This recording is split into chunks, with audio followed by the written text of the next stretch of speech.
on TV tonight, huh, folks? Yeah, Koki Lindsay, Hemleski down here was just kind of weighing it. Obama, State of the Union, Gary Lapine. You know, let's make it Gary Lapine. You can. My dear friends, Jeff and Chris Von Holzen down here. Now, I mention them because being an entrepreneur is not easy. It's really not. It's fun, but it's not easy.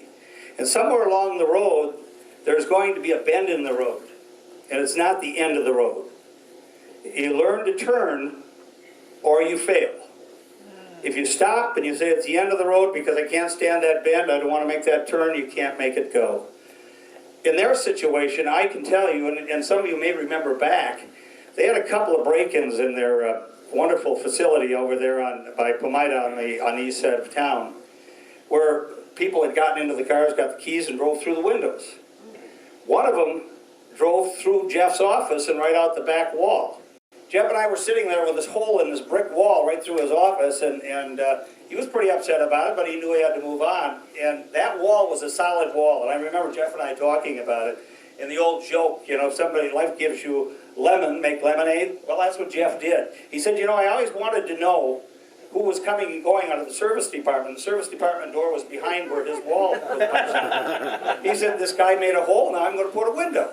So he made lemonade out of it. And that's the difference between those that try and fail and those that make the turn. And if you want to win, you got to push against that bend and go around that corner and keep right on going. There's going to be some more bends in the road, but they're going to get easier as you experience it. You got to talk to other businesses like yours, and that's what we did. We took time. We went down. We found a fella by the name of Tom Karavakis. He had run radio stations in Green Bay for Ben Laird. You know the Laird name, Secretary of Defense. This gentleman was his general manager of several radio stations down there. And I had been in the broadcast business, in fact still was at that time, and I talked to a number of other shopper owners. They said, well, you sound a lot like Tom Karavakis, you should go see him. So I walked into his main office, and he had, I think at the time, about 5 shoppers, about 5 or 6. And I walked into his office. He invited me in on a Saturday morning, and so we went down, and Kay spent time learning what the ladies did in the graphics and the layout department, so we'd know something about putting a paper together. And I went in and sat down with Tom, and we've been lifetime friends ever since. I don't know why, because the first question out of his mouth was, where exactly are you planning on putting this shopper? Well, I wasn't going to tell him. The guy owned 5 or 6 of them. Why would I tell him? I said, well, I can't tell you that. He says, then get the hell out of my office. I said, really? He said, well, you came looking for information from me, and you won't tell me where you're going to do it? I'm going to tell you how to compete with me. You might want to go down the street and start one here in town. Well, needless to say, we became very good friends out of that. And so what we did is we spent several weekends down there watching what they did, how they did it, and we learned how to put a paper together. Another one, longtime friend of mine, Don Moore, Army-Navy store. I don't know if you know his background. The man's 80 years old, goes to work every morning. He's the hardest working guy at 39 years old I've ever seen in my life, and he's 80. And this fellow plants, he's in charge of all the flowers in downtown Ashland. And he physically does a substantial amount of that himself. A lot of the planting, a lot of the weeding, make sure the hanging plants and everything are there. He just loves that kind of work. But you got to know his background.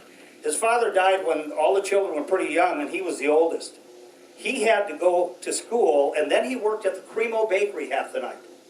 Then go home and sleep for a little while, go to school, come out of school, go to the Cremo Bakery and bake half the night. And he discovered that, you know, if I could buy homes and flip them, fix them up, sell them, or rent them, I can build myself at least a little nest egg, and I could buy the food for the family and do it. And that's what he did.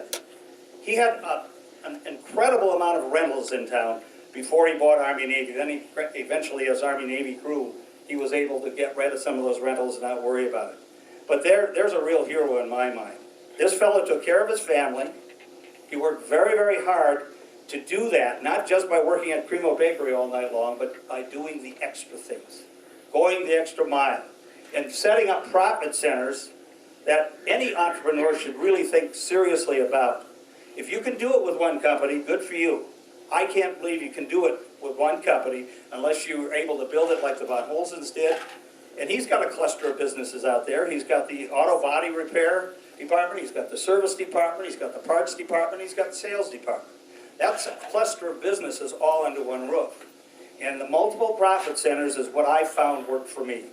Kay and I wanted to stay here, so we decided the way to stay here is start something we know a little something about. And that was the advertising industry.